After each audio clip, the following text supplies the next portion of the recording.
after I'd pulled out those 500 plus sentences that contained the word engine and printed them out, you know, like taking a pair of scissors and like cutting apart the page, like that's a physical process. And you know, so a large part of the long poem, or like all of the long poem, was created that way. It kind of feels like it's not really been picked up in any substantive ways right now, you know.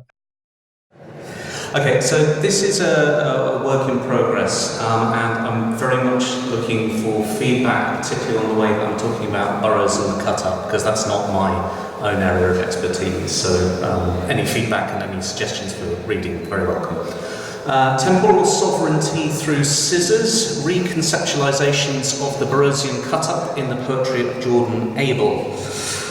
When I ask Niska First Nations poet Jordan Abel in interview about his influences, the answer is instant and unwavering, and it's the one he gives in every interview pretty much. Without William S. Burroughs and Brian Gyson, I would never have come to conceptual writing. Though working in the computer age and very much alive to the possibilities of digital manipulations of texts, Abel nonetheless shows his debt to the Burroughs and Gyson physical scissors and paste cut-up in the acknowledgements to his Griffin Prize awarded collection Engine, where his thanks to both partner Chelsea Novak and mentor Joanne Arnott include their jokes about the amount of scrap paper he leaves all over the floor while he's writing. In one sense, this acknowledged debt is unsurprising. Abel has put out 3 books of poetry so far, The Place of Scraps, Inhabited, and Engine, which are all heavily conceptual and almost entirely work with found text, and that is a genre over which Burroughs and Gyson's shadows loom large. Yet in another sense, it's unexpected, since while there's nothing inherent in the Burroughsian archive and methodologies that should necessarily exclude anyone, it would be true to observe that Burroughs' disciples tend towards the white and economically privileged. There are also specific reasons that American settler writer William Burroughs' methods might not appeal to indigenous writers. Canadian First Nations writing until the last decade, less than a decade, has been largely structured by tensions between the in-person sense of presence of the oral tradition and what Renate Eigenbrod called the inherent fragmentation and linearity of the medium of writing. And it's still true that the dominant modes of First Nations writing can be broadly, big broad brush, described as either belonging to within the sort of realm of magical realism, which in its indigenous manifestation, the Anishinaabe critic and philosopher Gerald Visner calls mythic verism. This allows for a sense of indigenous cultural presence within the Western novel format. And then on the other side, there are various forms of gritty realism that tackle, often autobiographically or semi-autobiographically, the tough lives of Indigenous peoples in the colonial Canadian state. Experimentation with text and textuality, though theoretically liberating, is a luxury of the dominant society, which can pretend that words and their definitions are equally available to all. So, onto the poetry side. Each of Abel's books makes use of found materials.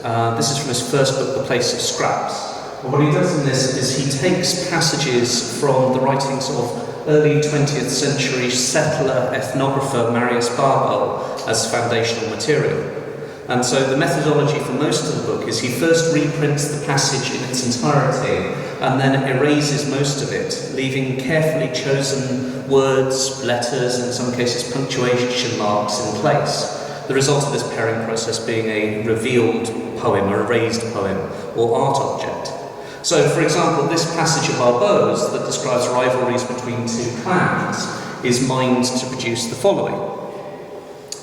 Or Sakwan and Sispagut, the river, the country, the canyon, allied by Marius Barbeau. And notice that he's not just using Barbeau's text, the Marius Barbeau coming from the footnotes there. So Abel in this poem seems to be positing Barbeau both as someone who describes First Nations people as representatives of natural landscape and therefore in some ways less than human, and also to be pointing out that the rival chiefs are united in their indigenous relationship with the land. The choice of the preposition by immediately points up not only the salvage ethnographer's role as antagonist to indigenous survival, he having been the man who wrote, this is from Burroughs, it is clear that the Indian, with his inability to preserve his own culture or to assimilate ours, is bound to disappear as a race, end quote. But it also allows that Burroughs' work does provide a potential resource for indigenous allied recovery and resistance. And so there's another 4 poems that are mined out of the same text, and these, as you'll see as I go through them, zoom in on Burroughs' attention to appropriate cultural materials, making Nisga'a traditions his new totems, his determination, his eagles and wolves.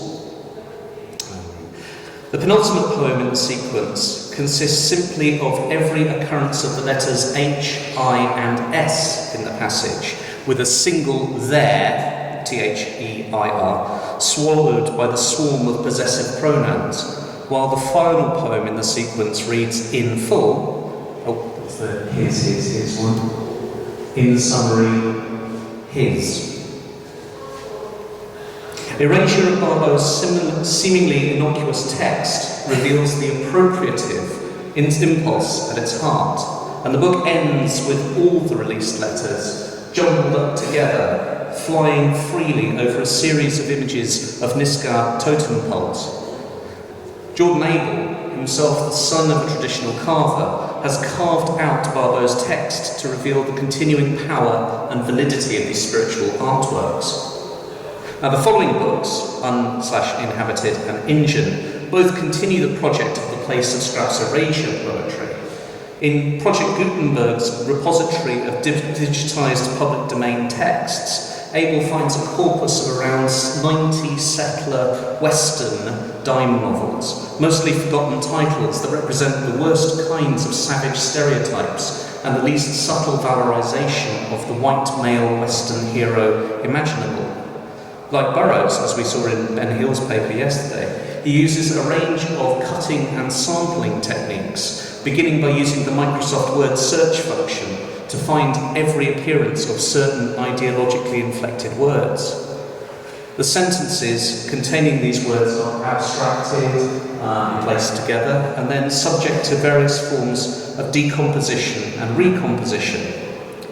They're squeezed together as a single continuous paragraph over many pages, revealing continuities and discontinuities between the texts. And it's fascinating to read. It's too long to read out, but you really get that there's one voice operating through all of these different texts. They're turned into sound poems, and you can find Abel reading this online, and it gets kind of sort of, breaking up the sound of it. They become cut-up poems, fairly conventional poems as well, Burroughsian ones.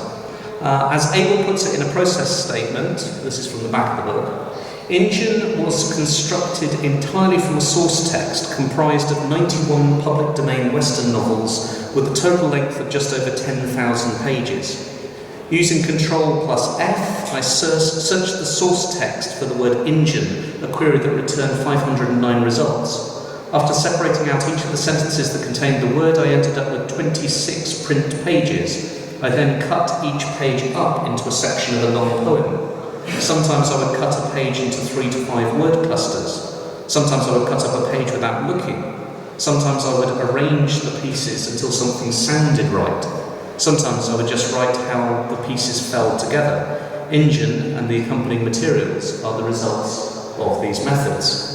So I want to put a marker down on the phrase public domain that he's used there, and I'll return to that later. But first, let's put Abel briefly in context. So in the second part of this paper, I want to explore the Burroughsian tradition he aligns with and some of its attitudes that I see to time, space, and textual responsibilities. So Guyson and Burroughs, in resurrecting Tristan Tzara's satirical idea of cut-up poetics, did not inherit the Dadaist fetishization of pure randomness. Both openly discuss selection as a principal aim and virtue In one interview, for example, Burroughs notes that of 12 pages of cut-up materials, he might choose to incorporate only a sentence or two into the finished publication. Burroughs believed, or claimed to believe, that language was an actual virus that had infected the human race. As such, its actions on the human brainstem could be disconnected only through disruption of textual intentionality, a written version of dream logic. Such disruptions, he believed, could be used as a form of bibliomancy. Cut-up texts seem to predict the future, such as the time when he, quote, cut up an article written by John Paul Getty and got "It is a bad thing to sue your own father," and a year later one of Getty's sons did sue him, end quote. Newspapers designed to inform readers about the recent past across the globe and to establish dominant narratives become reimagined in this methodology as prophecy sheets that reveal secret workings of omnipresent networks of power. We can see some of these attitudes in his descendants as well. British artist Tom Phillips read an interview with Burroughs and decided to adopt a similar method.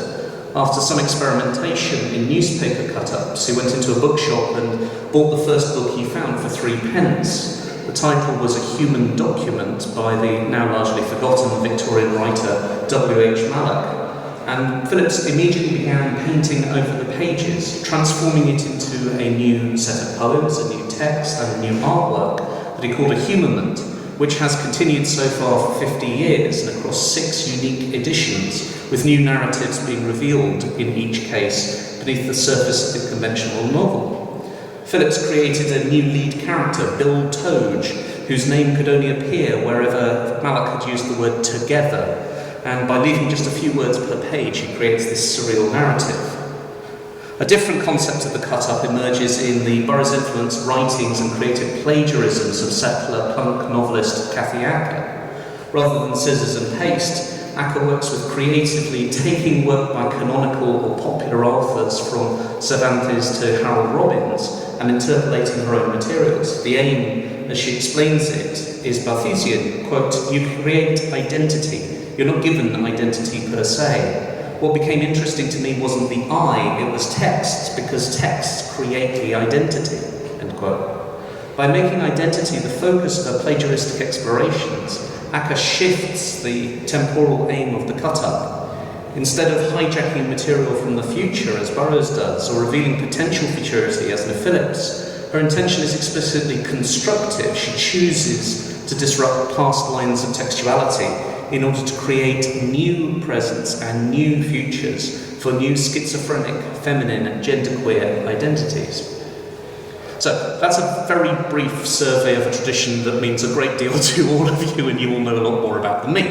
But we could bring in Fluxus, we could bring in Oulipo, we could bring in Neoism, we could take it up to the date and look at something like Kenneth Goldsmith's uncreative writing. So there's a tradition of cut-ups and erasure poetry that was, until the 2000s, overwhelmingly aimed at either rewriting the present, revealing messages from the future, or creating multiple and potential futures.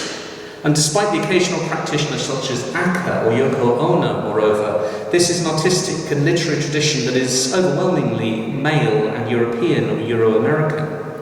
This fits with the general perception and history of conceptual art more broadly, which seems somewhat uncomfortable with race and has a well-documented tendency to a universalism that overwrites the lived realities of racial constructions. Take, for example, settler poet Kenneth Goldsmith's decision a couple of years ago to remix the autopsy report of Michael Brown, seemingly completely unaware about the optics of a white poet making art out of the body of a black man murdered by white police in a racist state. As the Mongrel Coalition against Green Pearl have recently been pointing out, quote, "The vast proportion of conceptual art is made of white men playing phallus games with the accounts of the 1% inside museums and subcontracting the poor to build the objects they think of," end quote. The projects of the various writers I've surveyed here, though far less bluntly than Goldsmith, nevertheless seem not to engage overmuch with their own lived privileges in favour of either personal identity, liberation, or personal mythology-focused projects. So one way that we can see this, and here I'm going to pick up that remark regarding public domain from Abel, is in Burroughs and Acker's attitudes to authorial copyright. As Davis Schneidman puts it, quote, Burroughs theorised copyright infringement as creative production, end quote, while Acker was famously unrepentant following her suing by Harold Robbins. Abel, on the other hand, was adamant in our interview that he would not be willing to incorporate recent materials into his cut-ups, that is, materials still in copyright, and that he would see that kind of, I'm going to say theft. I think that that's a problematic statement to make here, but that's how he would view it, it seems. He would see such culture about jamming as appropriative. Now, the concept of cultural appropriation takes on particular force in a First Nations or Indigenous context, particularly in considering a tradition that originated, as Oliver Harris has traced, at least partly in Burroughs' attempts at appropriation of the entheogenic drug yahe. In refusing to adopt this celebration of individualistic, limitless arrogation, Abel accepts an ethical restriction alien to, it seems to me, most concepts of a cut-up. This ethic of responsibility and communality can also be seen in his choice of materials. Barbo's misrepresentations of Nisga'a cultural materials that had been gifted to him willingly, and then Western novels that directly and intentionally serve colonial eliminationist logics. For the third and final part of this paper, therefore, I'm going to examine Jordan Abel's Uninhabited, the text that most clearly demonstrates, I think, both Abel's debt to and difference from the tradition I've been mapping. Here he takes the same corpus of dime Western novels culled from Project Gutenberg that he was using in Injun and performs three separate operations on them. For the first section, Pioneering, which kind of resembles Injun, he uses the Control and F function to search for every sentence using certain words, then jams these sentences together to form a new narrative. Where the unifying term originally appeared, he uses blanks, and the terms he uses are uninhabited, settler, extracted, territory, Indianized, pioneer, treaty, frontier, and inhabited. Each of these words, therefore, is picked up, examined in turn, showed to be the agent of a dominating settler colonial narrative.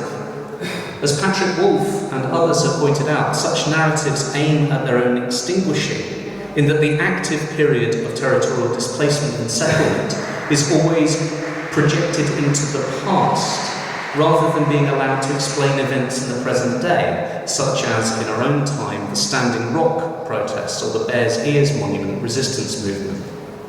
While the main function is to justify and naturalise the settler claim to occupied land, a by-effect is to rob indigenous peoples and other groups such as Palestinians of access to modernity.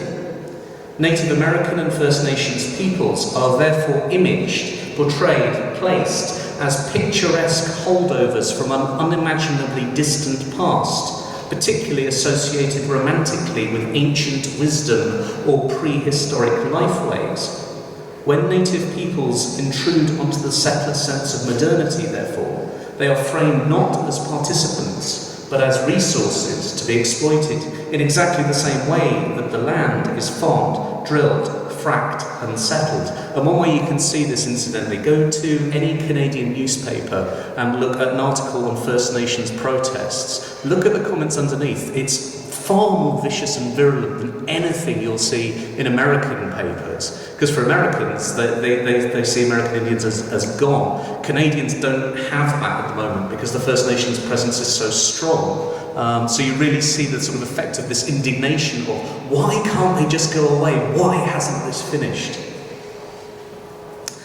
While the opening pioneering section of Uninhabited begins a project of turning this framing back onto settler society, it's the second and third sections that make the reframing of colonial materials explicit. In the cartography selection, remixed sentences from the corpus run together to form, as you can see, one unending narrative, have blank spaces carved into them that resemble continental masses, lakes, rivers. Increasingly, through the pages, that land disintegrates, words breaking down in a continuous decomposition. Finally, we as readers come to the extracted section. The name by itself associates Abel's projects with present-day events, since for any First Nations person the word extraction is primarily associated with the exploitation of the Athabasca oil sands. Since 2000, production in these areas has ramped up hugely, turning Canada into a major fossil fuels producer and at the same time destroying the traditional lands of several tribes in what the Indigenous Environmental Network terms slow industrial genocide. Now, to mirror this action taken on and under native territories, Abel takes the remix corpus and sinks boreholes of space into it. Merely fading individual letters or words at first, Abel, page by page, increases the blank spaces slunk into it until lines of white space begin to dominate, words losing all coherence and meaning in the process. The section of the book finishes with a double page of pure blank space, indicating that the poet has extracted all that is useful from the Western narrative. In his book Beyond Settler Times, settler scholar Mark Rifkin argues that native texts can be read as expressing what he terms temporal sovereignty. Native peoples are framed by settler narratives as being trapped in an unchanging past. This framing in turn determines its preferred response, in which native peoples sue for the right to be admitted into the modern. Discussion of the famous picture of Apache warrior Geronimo behind the wheel of an automobile, for example, often taken as a symbol of native reappropriation of or engagement in modern life, for Rifkin becomes a demonstration of the ways that the temporal formation of modernity makes, quote, the dominant coordinates of Euro-American sociality and governance provide the basis through which to register processes of becoming. And I have to say, watching Moore Mother's performance last night in her talk has really helped with sort of graphically explaining what this is meaning with different experiences of time. Rather than exploiting tradition-based frameworks for understanding past, present and future, Rifkin argues that native texts dramatise the distance and disjuncture between Indigenous experiences of the now and those imposed by the settler state. This becomes for me a useful way to understand and explain the difference between Abel's work and that of many of the other writers I've mentioned in this paper, principally Burroughs. Cut-up, erasure and other conceptual writing always intervenes in the reader's experience of time. Literally, the narrative is always restarting. The eye is not given a linear path to follow. Burroughs frames his experiments as extracting messages from the future in prophetic mode, Phillips as revealing hidden code, Acker as liberating genderqueer possibilities from the heteronormative. In each case, the focus is on the creation of new meanings and the mining of new possibilities. By contrast, Abel chooses to work on a corpus of public domain works in order to shift the foundational settler colonial narrative from the domain of temporality to that of geography, spatiality. Unlike his earlier work, in Inhabited he does not attempt to impose a Niska lens via interpolation of totem pole, carving imagery or personal anecdote. Rather, he shifts the frame of reference so the colonial narrative becomes raw, non-linear material to be mined until exhaustion. Unlike recent erasure work by poets of colour such as M. Norbse Philip and Moez Sorani, whose names I think I'm massacring, but I don't mind, Abel is not here trying to reveal anything or bring any hidden narratives to light. Rather, I believe the best way we can read these blank final pages is a declaration that Indigenous time and Indigenous experience is outside the text altogether, with dishonest or appropriative settler narratives framed as resources available for exploitation, subject to the utility to Indigenous readers. The index that follows the blank pages lists only the landforms mentioned in the book, suggesting that the macro landscape and intricate parts of Indigenous lifeways continues undiminished from alluvial fan all the way to Yardang. Reframed in geological time, settler time is no longer able to sit in judgment over the claims of Indigenous peoples to modernity. Rather, modernity and its ethic of extraction needs to answer to the greater frame of planetary and Indigenous times.